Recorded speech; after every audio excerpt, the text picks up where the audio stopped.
Good morning, bird brains. Out again in the Texas Hill Country. I'm getting lost on these back roads. Oh my god, these roads are terrifying because there's so much gravel on them.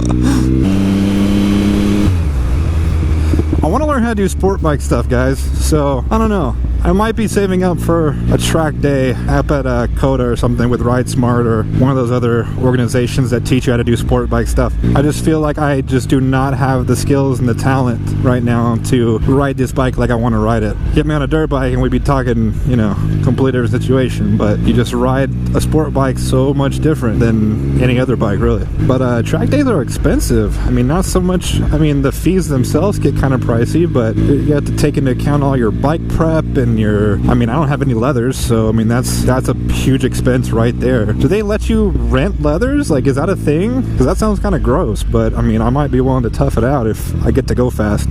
I want to go fast. Are you turning?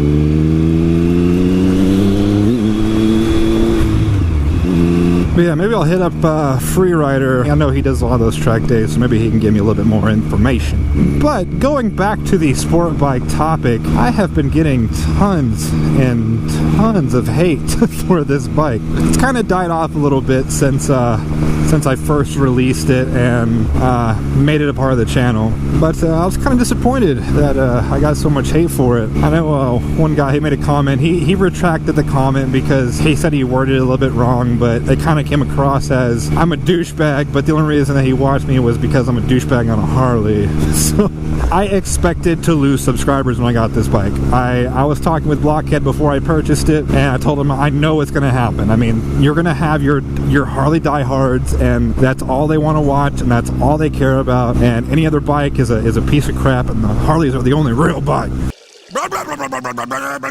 And that's fine. I mean, there's nothing I can do about that. It's going to happen. But I feel like I've been losing more subscribers than the Harley diehards. I mean, either that or I had a lot more Harley diehards on the channel than I thought. In my eyes, I watch vloggers for them. I mean, I watch everything from, I mean, Fooligan, a stunt and grom rider, to Sub D, a sport bike rider that does ridiculous shit with his bikes, to Arson, who rides around on a dual sport and cusses every 3 seconds. I mean, I watch them because of their content, not what they ride. Which, if you've been a fan of the channel for a while, I mentioned in one of my very, very first episodes, probably within the first 10 episodes, that my goal for the channel is to show that not all Harley riders are assholes. The more people that I can show that there are Harley riders who just are motorcycle enthusiasts and enjoy motorcycles, the better.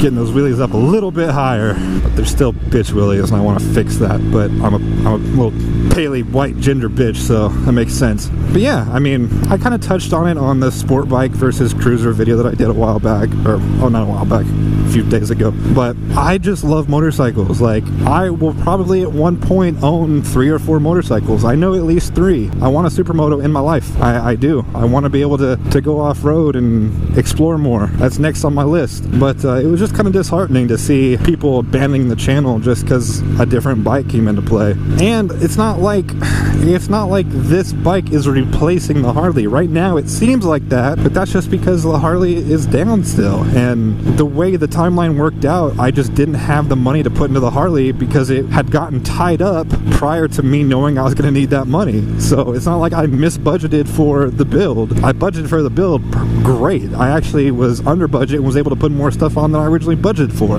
But when you come into things like this that happen after the build takes place, it's just money I wasn't prepared for. Now, a lot of people have said like, oh, you just dropped money on a new sport bike, but you can't fix your Harley. That was already tied up. I agreed to buy this bike before the Harley was done. You guys have to understand the timeline of when you see the videos and when they're actually shot. Sometimes there's a month from when it was shot. Sometimes it's 2 days from when it was shot. I don't upload in order or on any sort of timeline or anything like that. So you guys can't base your times off of when you see my videos. And the reason I don't upload in order is because sometimes things are more important. I need to come out faster, and sometimes things aren't time relevant. Basically, how I shoot my videos is I shoot them in, I guess, 3 main categories. I shoot my time-relevant videos, so if I'm talking about a group ride coming up in a week or 2, or something big that happened in the news, I'll shoot those. I shoot my non-time relevant ones, which is going to be a video like, I don't know,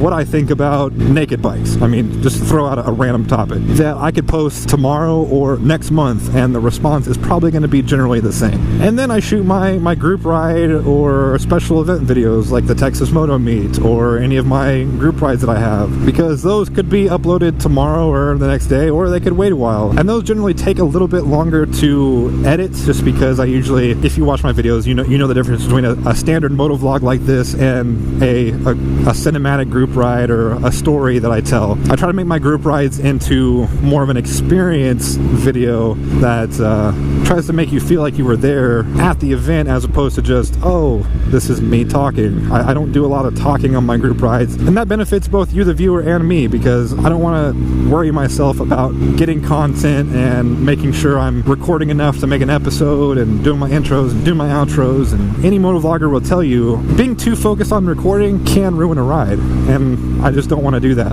But I want to wrap up this video by saying, if you did stick around the channel, even though you are a diehard Harley guy, just for the Harley videos, I do want to say thank you. I do appreciate the support. And also, if you're new to the channel, thank you for stopping by. I knew this transition was going to be hard, and I was going to lose subs, and I was going to lose, views and things like that. But I think in the long run, it'll work out. And one point that Blockhead made that I really didn't even make the connection, he goes, look at all your big YouTubers. Just some that come off the top of my head is Do It With Dan, Jake the Garden Snake, Suburban Delinquent. All of them have multiple bikes. Do It With Dan's a great example, because he's got the Magna Bobber, just the loud, just FU bike. He's got the ZX-10R, the fast sport bike. He's got that badass old custom AMF Harley Davidson dirt bike that he did. It's okay to like different things. I'm gonna go ahead and sign off here. If you like this video, go ahead and hit that like button. If you haven't already, go ahead and punch that subscribe button. And as always, thanks for watching, and I'll see you guys next time. When you wanna give me that, you purchase a plane ticket. Around now when I bust it down, then one shit, them lame.